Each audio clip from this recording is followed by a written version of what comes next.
Let us go to the preaching of God's word. And for that, I would like to advise us to put our cell phones to silent mode. Iwasan po natin ang pag-use ng cellphone natin during the preaching, and everything that will hinder us from listening to God's word, including din po, let us refrain from using the bathroom unless po number 2 yan. And very important talaga pumunta po sa bathroom. But other than that, if it's not that important for you to go to the bathroom, let us refrain and keep our focus to the preaching of the word of God. And may I call our speaker for this evening, the Simkai president, Brother Benji Serapion.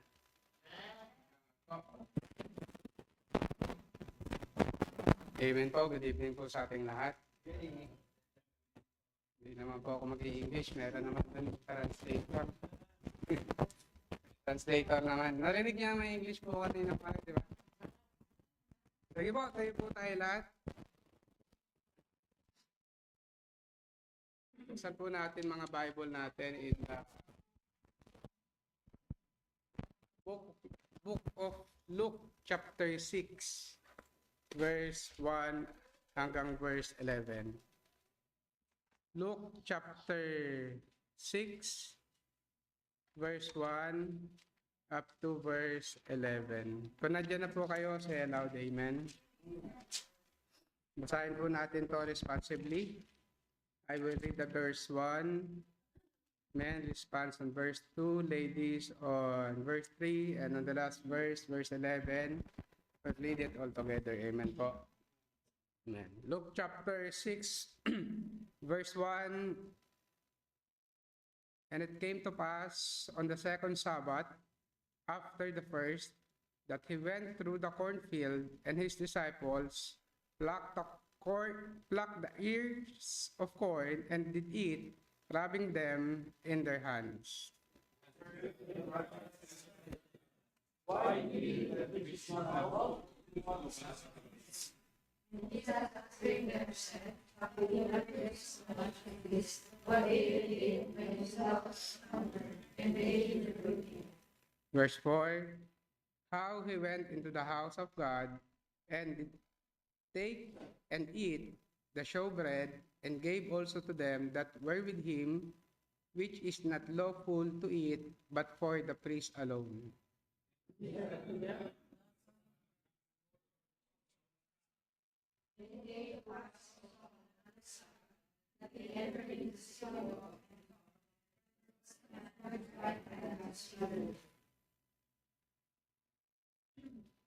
Verse 7, and the scribes and Pharisees watched him, whether he would heal on the Sabbath day, that they might find an accusation against him.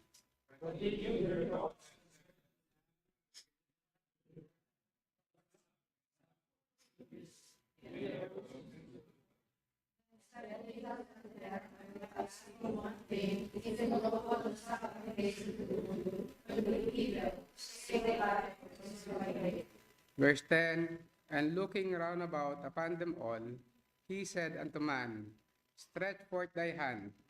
And he did so, and his hand was restored whole as the other. Verse 11, let us read all together.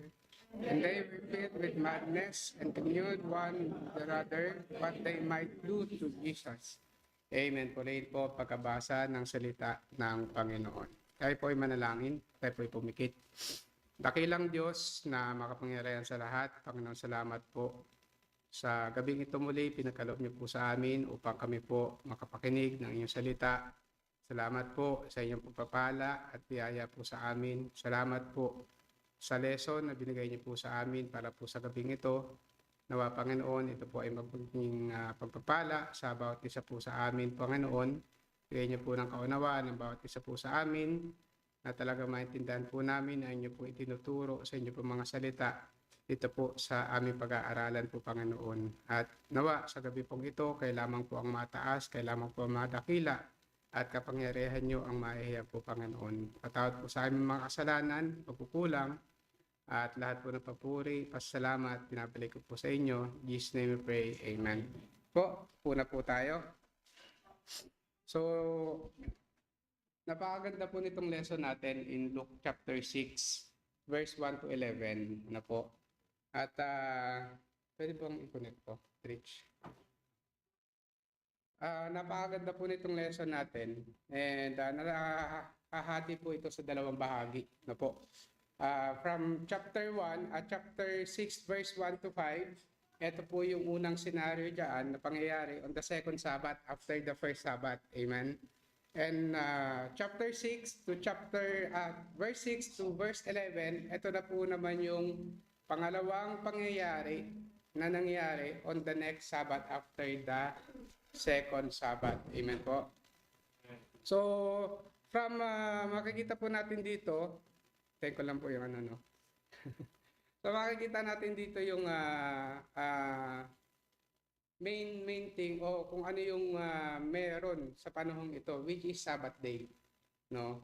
At ano yung ginagawa nila na makikita natin yung mga character po dito sa Bible, ano, na binanggit dito sa chapter 6, 1 to 11.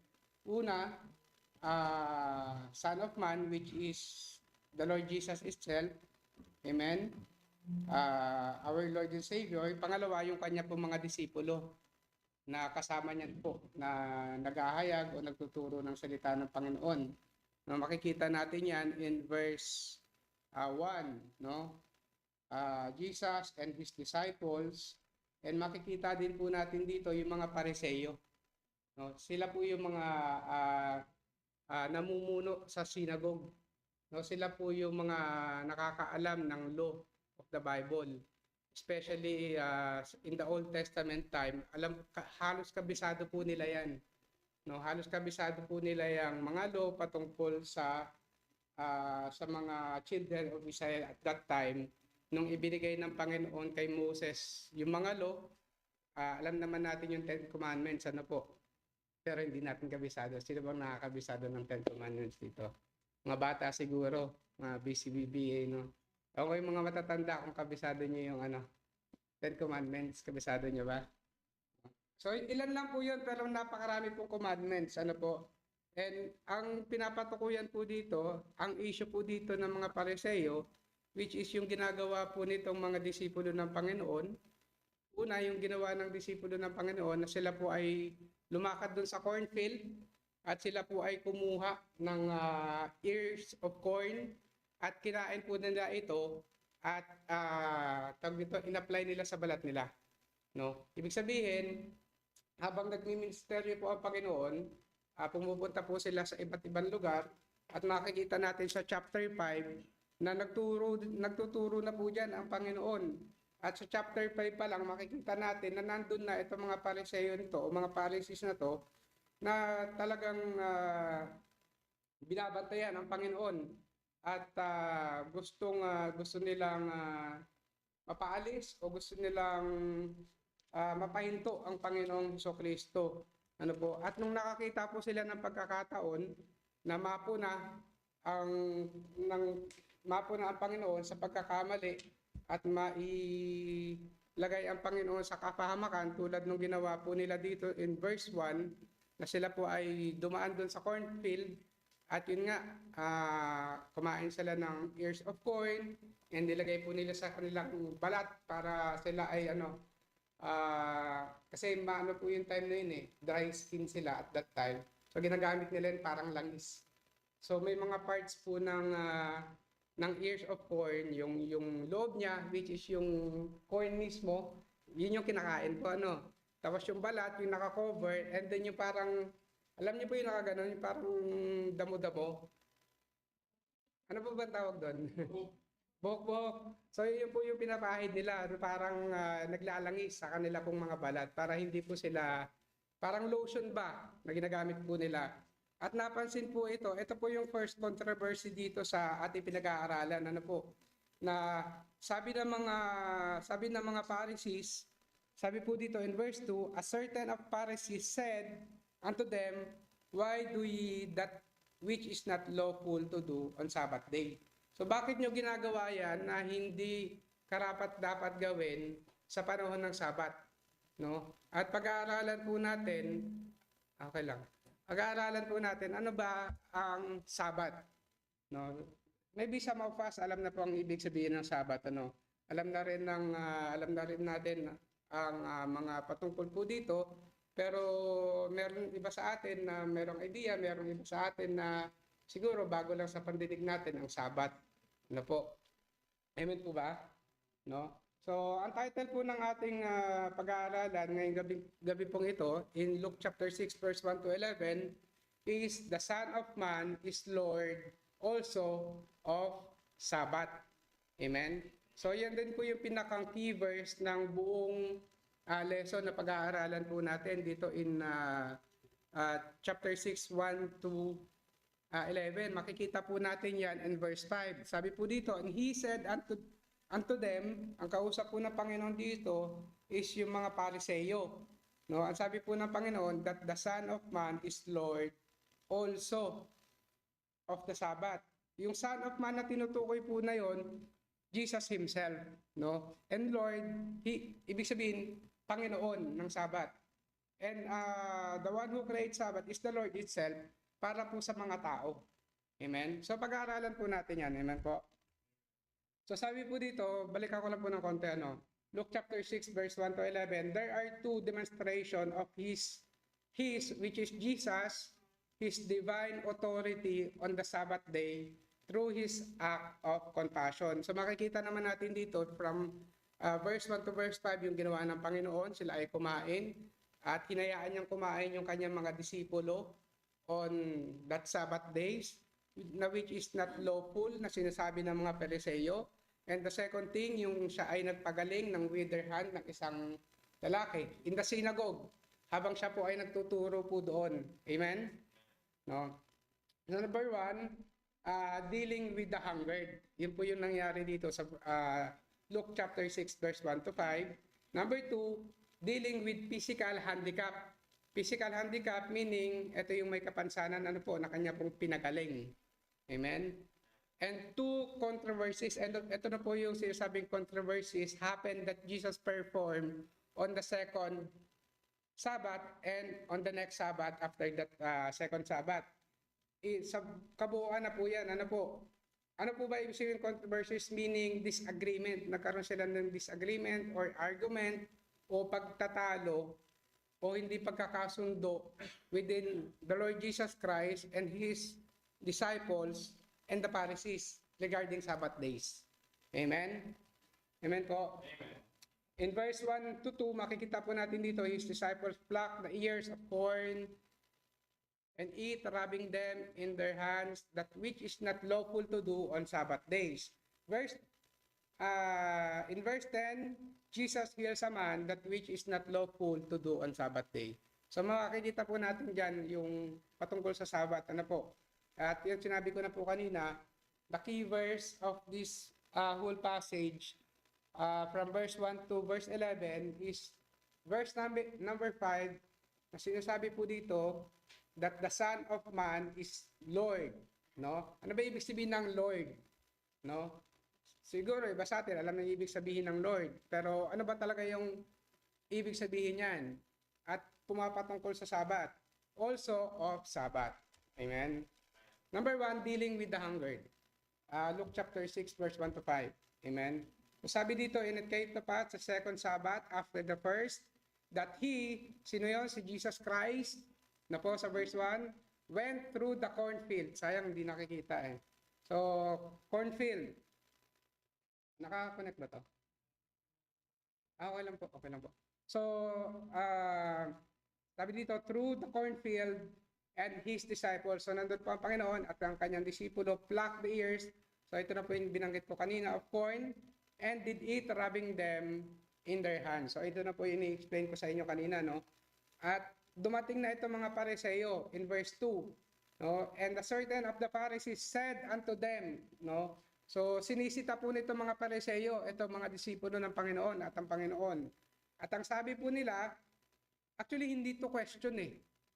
Finding fault of accusation, yung pagtatanong nila. Kasi in chapter 5 pa lang, ando na sila, kina-question na nila ang Panginoon. Amen? So makita natin dyan in chapter 5, verse 21 pa lang, sabi dito, and the scribes and the Pharisees began to reason habang nagtuturo po ang Panginoon. Nung kumaalala nyo yung last lesson natin, no? Jesus heals a man taken with palsy. Sino po ba nag-preach that time? Yung last Sunday ba? Wala na anniversary. Ay, Brother Albert po yata. So, andito na po ito, no? Itong mga scribes and Pharisees began to reason ng saying, who is that which speaketh blasphemy? No, sinasabi nila na sinungaling ang Panginoong Jesucristo. Amen? Who can forgive sins but God alone? Sino bang pwedeng magpatawad ng kasalanan kundi ang Diyos lamang? Amen? But when Jesus received their thoughts, so makikita po natin dito na nalalaman ng Panginoon kung ano yung iniisip nila. Amen? Amen po? Sabi dito, but when Jesus received their thoughts, He answered and said unto them, what reason ye in yourselves, in your hearts? Ano ba yung mga sinasabi nyo sa inyong puso?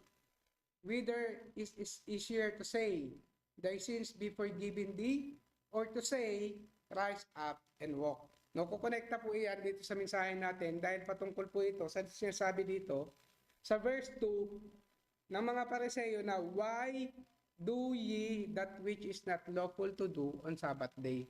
Bakit nyo ginagawa, ang tanong, bakit nyo ginagawa yung mga bagay na yan na hindi naman dapat gawin, hindi lawful na gawin sa Sabbath day? No, actually hindi siya question from the Pharisees. Finding fault of question of finding fault para po sa kanila, no, para po sila ay maisuplong, no. So, tignan natin ano ba itong sinasabi nito mga Pharisees na ito na why do ye that which is not lawful to do on Sabbath day? So, ito po mga Pharisees, tulad ng sinabi ko po sa inyo kanina, sila po yung mga leader sa synagogue. Sila po yung mga ruler, sila po yung mga nagtuturo, sila po yung mga nag-aaral ng salita ng Panginoon. Sila po yung mga nakakaalam ng law. Kaya nga nung nakita nila ito mga disipulo ng Panginoon na ginagawa nila ito, sinita nila. Bakit nyo ginagawa yan na hindi naman dapat gawin? Amen? So makikita natin ito, yung patungkol sa law in Exodus chapter 20 verse 10. No, ito po yung sabi, but the seventh day is the Sabbath of the Lord thy God. In it thou shalt not do any work. So ito na po yung sinasabi patungkol sa law of Sabbath. Thou, nor thy son, nor thy daughters, thy maidservants, nor thy maidservants, nor thy cattle, nor thy strangers, that is with thy gates. Chapter 5, ito po yung patungkol sa law na Pariseo, Deuteronomy chapter 5 verse 12 to 15. Ang sabi po dito, keep the Sabbath day to sanctify it, as the Lord thy God hath commanded thee. No, ito po is si Moses kinakausap ang children of Israel. Amen. 6 days thou shalt labor and do all thy work. 14, but the seventh day is the Sabbath day of the Lord thy God. In it thou shalt not do any work, thou nor thy son, nor thy daughters, nor thy maidservants, nor thy maidservants, nor thy ox, nor thy ass, nor any of thy cattle, nor thy stranger that is within the gates, that thy maidservants and thy maidservants may rest as well as thou. So, Sabbath day is part of rest. No, mamaya natin tatalakayin yung patungkol sa Sabbath. Dito muna tayo sa patungkol sa sinasabi na not lawful to do. At ang punishment po dito, nakikita natin in Exodus chapter 31, verse 14, "Ye shall keep the Sabbath, therefore, for it is holy." Sabi po dito, "It is holy unto you. Everyone that defileth, it shall surely put to death." No? Ipapapatay, kumbaga, ang hindi susunod sa Sabbath, ano po, sa mga kautusan on Sabbath day na hindi mo dapat gawin. No? "And it shall surely put to death, for whosoever doeth any work therein, that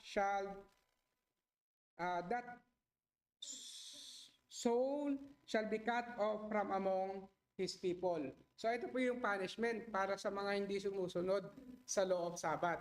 Kaya nakikita natin dito, ito yung gustong mangyari nito po mga Pariseyo, no? At sumagot po dito ang Panginoon in verse 3. In verse 3, makikita po natin dito na sumagot ang Panginoon sa mga Pariseyong ito, ano po? At ang sabi po dito in verse 3, "And Jesus answered them, said, Have ye not read so much as this?" So makikita natin dito kung paano kinakausap ng Panginoon ito mga Pharisees. Bilang sila ay mga Pariseyo, bilang sila ay mga nakakaalam ng law, sinasabi ng Panginoon dito, hindi nyo ba nababasa yung ginawa ni David? Bilang kayo ay mga leader, bilang kayo mga ruler, master of the law, bakit nyo kami pinupuna sa bagay na ito? Amen?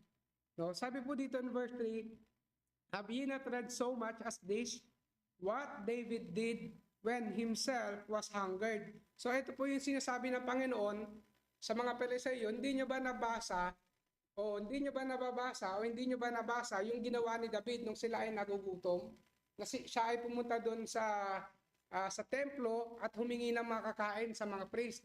Pero walang maibigay itong priest, kundi yung hallowed bread na nararapat lamang para sa mga priest.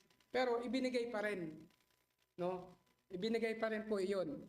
At sabi sa verse 4, "How he went into the house of God, and did take and eat showbread, and gave also to them that were with him, which is not lawful." O hindi rin siya lawful to eat, but they give it to eat. Amen? Nakukuha niyo po? Ibig sabihin ng Panginoon doon. Mamaya explain po natin to, no? "But for the priest alone." No? And verse 5, sabi po dito, "And he said unto them," no? Kausap pa rin po niya yung mga Pariseyo, "that the Son of Man is Lord also of the Sabbath." Amen? Sino po ba yung Son of Man na yun, na which is the Lord Jesus Christ? No, sinasabi ng Panginoon, the Son of Man is Lord also of Sabbath. No, makikita po natin dito in verse 5, the biblical truth that the Son of Man is Lord also of the Sabbath, the Son of Man, which is the Lord Jesus Christ. Amen? Lord, meaning ng Lord, the one who has full authority or control. No, similar words po niyan, ruler, leader, superior, king, commander, captain. Amen? Lord meaning in the Bible, the creator of heaven and the earth. The King of Kings and the Lord of Lords. So meaning to say, no, that Jesus has a full authority on Sabbath as a Lord and Creator. Amen? Pangalawa, dealing with physical handicap. No? O ito po yung physical handicap, ito yung physical na kapansanan na kanyang pinagaling from verse 6 to verse 11. Ano po? So, mababasa natin dito, "And it came to pass after po nung first controversy." At ito po ay Sabbath day din po ito. After the second Sabbath. No? "And it came to pass also on another Sabbath." So, ang issue po dito is on the Sabbath day. No? "And it came to pass also on another Sabbath that he entered into the synagogue. So makikita po natin na parang ano siya wanted siya. Ang Panginoon, wanted siya sa mga Pariseyong ito at saka mga scribes na ito. Kasi nung una pa lang, minamatyagan na po siya no? Pero hindi po siya natatakot sa kung ano mang gagawin ng mga scribes na ito at Pariseyo. No? Nakapokus ang Panginoon sa kanyang goal na gawin ang kalooban ng Panginoon. No? At nawa ganun din tayo lahat. Actually, napakagandang example talaga ang Panginoong Jesucristo. Kung titignan natin ang buhay ng Panginoong Jesucristo, ito yung pinakang best example talaga na pwede natong sundan bilang isang Kristiyano, bilang isang mananampalataya. Amen. Minsan takot tayong magayag ng salita ng Panginoon, di ba? Dahil baka mahuli tayo, syempre nga, Muslim country, baka may pulis, mahuli tayo, no? Pero makikita natin dito na ang Panginoon, hindi siya takot sa kung ano pwedeng gawin ng tao sa kanya. No, takot siya na hindi magawa ang kalooban ng Panginoon. Amen? Amen? Sabi po dito, and the scribes and Pharisees in verse 7, watch him. Amen? Mapapansin niyo po sa first controversy in verse 1 to verse 5, andun na po itong mga Pariseyo na to. Minamatyagan na po sila, no? At sa verse 6 to 11, in verse 7, the scribes and Pharisees watch him. So, ang Panginoon na lang po ang nandito, no? Whether he would heal the Sabbath day, that they might find, tignan niyo po, bakit sila nang mamatsyag? To find, ano pong sabi sa verse 7? Accusation against him. Amen? Kung kanya pong papagalingin, etong sinasabi sa verse 6, na merong isang withered hand na lalaki na dinala sa kanya, kung kanya papagalingin on the day of Sabbath, na which is not lawful to do on Sabbath day. No? Verse 8, but he knew their thoughts. Imagine nyo po na hindi naman siya kinakausap nito, pero nalalaman ng Panginoon yung kanilang nasa isip at kanilang nasa puso. Amen? Sabi dito, but he knew their thoughts. Kaya nga po wala tayo rin may patatago sa Panginoon. Amen po. Ano man nasa puso natin, nasa isip natin, wala po tayo may itatago sa Panginoon. No? Alam po ng Panginoon kung ano yung iniisip natin, nasa puso natin, mga ginagawa natin, o kung nasan man lugar tayo. Amen? Ganyan po kamakapangyarihan ang Panginoon, no? Sabi dito, verse 8, but he knew their thoughts and said to the man, no, which is had withered hand. Sabi niya po dito sa lalaki may kapansanan, rise up and stand forth in the midst. Tumayo ka dito sa kalagitnaan. At lumapit po itong withered hand man at tumayo doon sa kalagitnaan. In verse 9, then said Jesus unto them, I will ask you one thing. May tinanong po ang Panginoon dito sa mga taong ito. Is it lawful on Sabbath days to do good or evil? Ano bang mabuting gawin on Sabbath day? Gumawa ng mabuti o gumawa ng masama? Amen? To save or to destroy? Amen? No? Huwag po natin alisin sa isip natin na ang Panginoon, Jesucristo, He is the Lord Himself. And He is the Creator itself. No? At siya ang gumawa ng Sabat.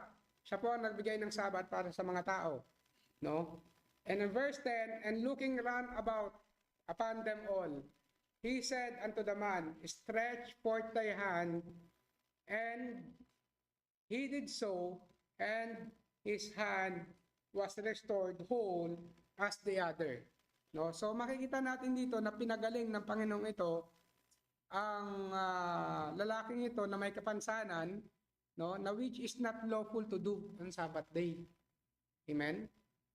In verse 11, sabi dito, and they were filled with madness. Ito mga Pariseo na ito, they filled with madness and commune one with another. No, nag-uusap-usap sila po ay nagagalit, no? Kung ano yung pwede nilang magawa dito sa Panginoong Jesucristo. Amen. Now, pasinin po natin, ano ba ang Sabbath day? No? Unawain po natin what is Sabbath day. Amen. Sabbath or Shabbat in Hebrew means rest. Ibig sabihin kapahingahan. Amen. In Exodus chapter 16 verse 23, sabi po dito, and he said unto them, Exodus chapter 16 verse 23, this is that which the Lord had said, tomorrow is the rest. Tandaan po nyo tomorrow is the rest of the holy. Buksan po nyo para susundan nyo po ako. Exodus chapter 16 verse 23. Sabi po dito, tomorrow is the rest.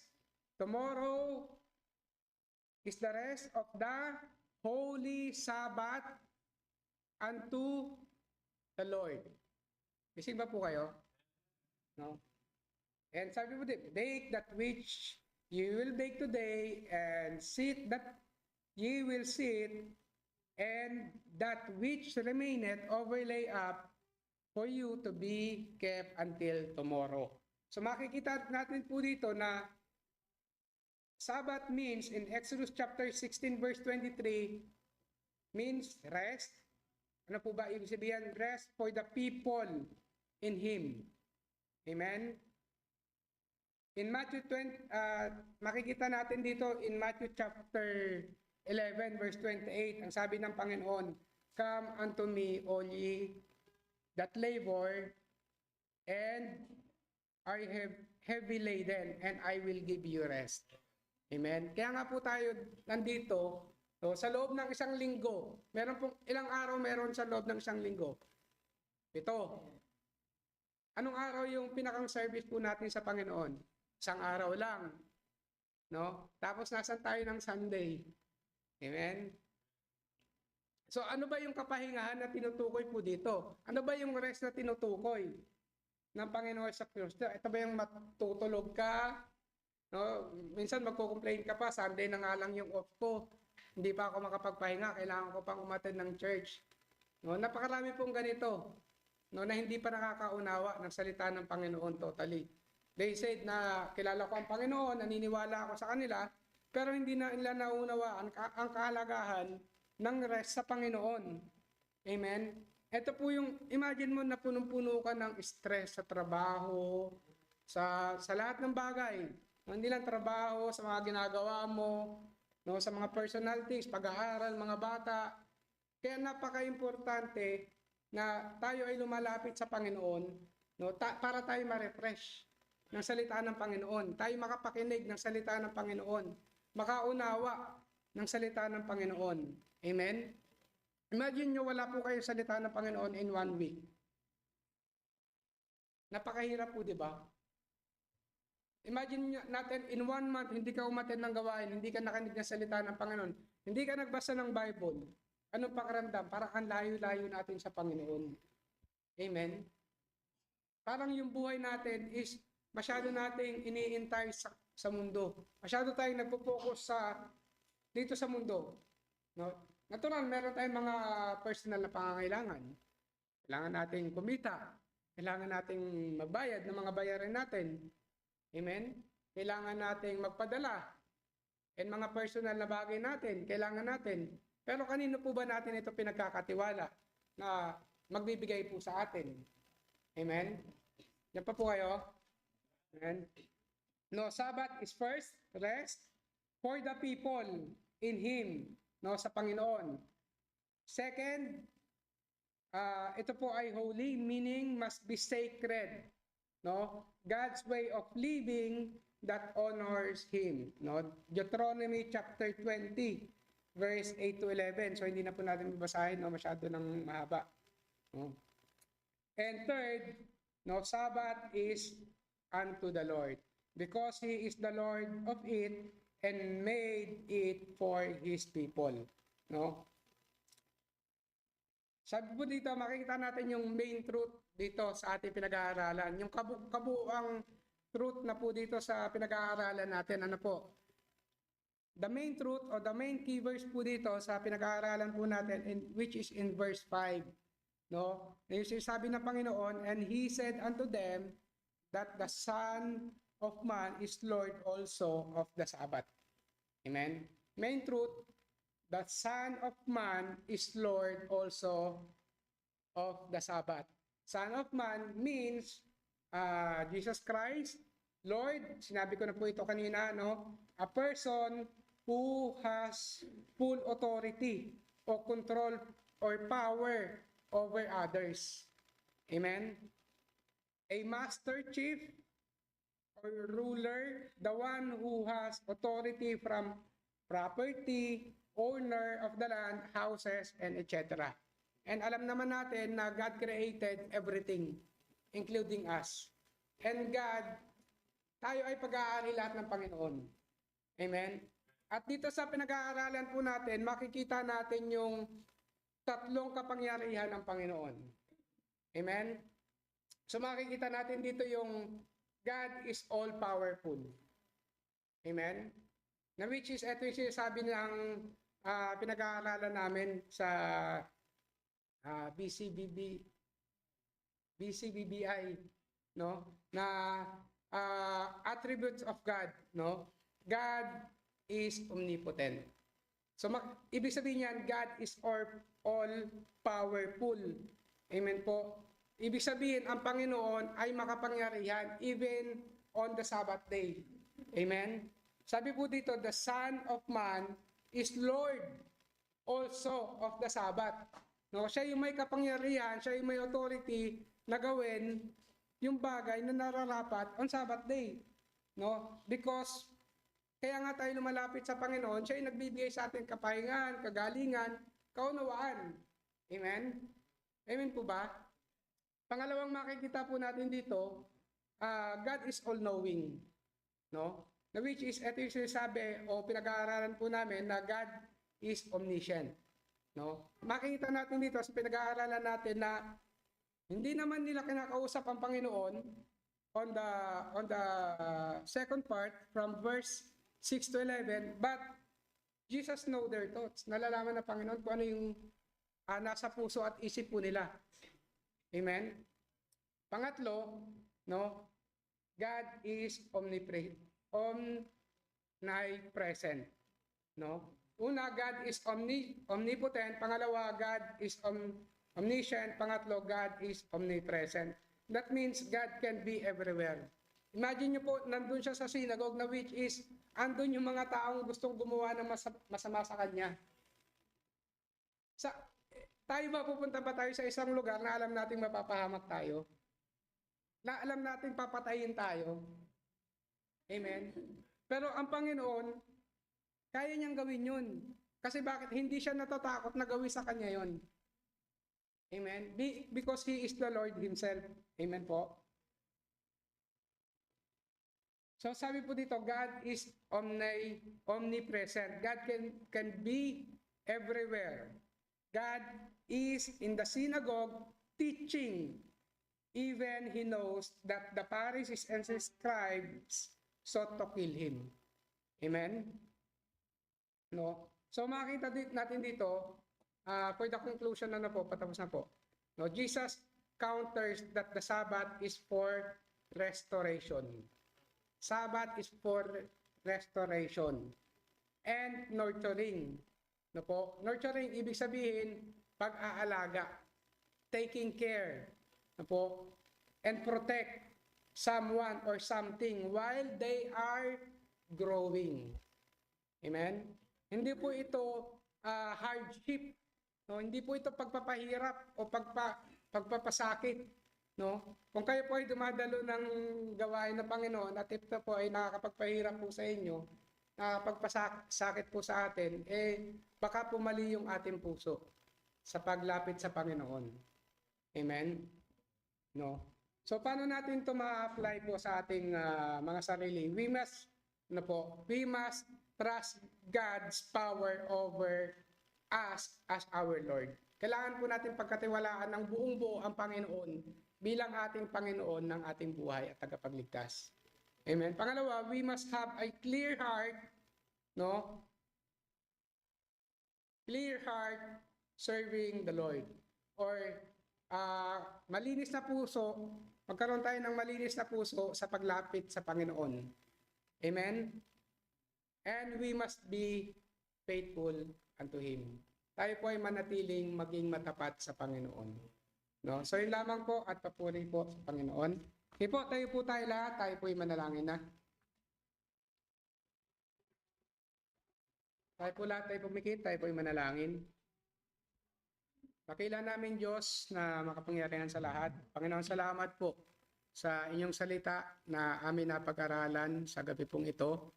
Salamat po sa kahalagahan ng inyo pong itinuturo po sa amin patungkol po sa paglapit po namin sa inyo, sa amin pong napag-aralan sa inyong salita. Salamat po sa Panginoong Jesucristo po, Panginoon, sa kanyang pag-ibig po sa amin, sa kanyang pagmamahal po sa amin, na kanyang sariling buhay ay kanyang ibinigay upang kami po ay magkaroon ng kaligtasan po, Panginoon. Salamat po, Panginoon, sa pagpapala at biyaya niyo po sa amin. Nawa, kayo po magbigay ng tamang paglilingkod sa inyo po, Panginoon. At bigyan niyo po kami ng tamang puso, tamang kaisipan na lumapit po sa inyo po, Panginoon, and to serve you wholly po, Panginoon.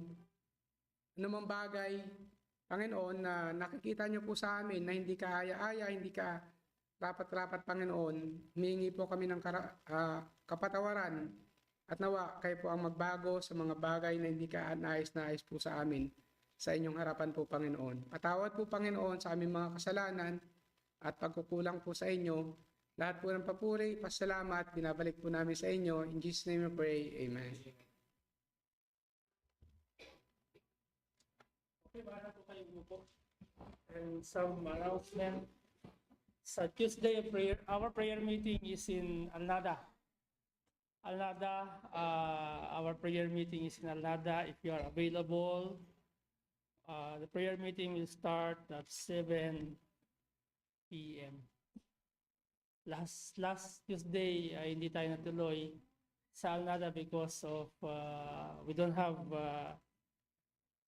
transportation. Yung ating F11 ay gawa naman na pa siya. I hope that this week I be able to renew the registration because it's already under renewal.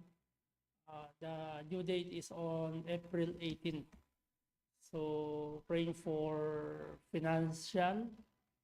First, before they will release the car, we should to pay the dues of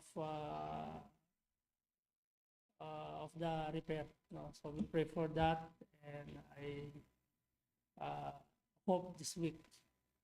So yun lang, and you may blessed Sunday to all. Brother Benji, thank you very much. Thank you very much. Brother Kevin is here, and Brother Kapil. Okay, so you may enjoy our what do you call this, fellowship, dinner fellowship. You may dismiss. Thank you very much, Brother Benji. Kapatik. Let's pray.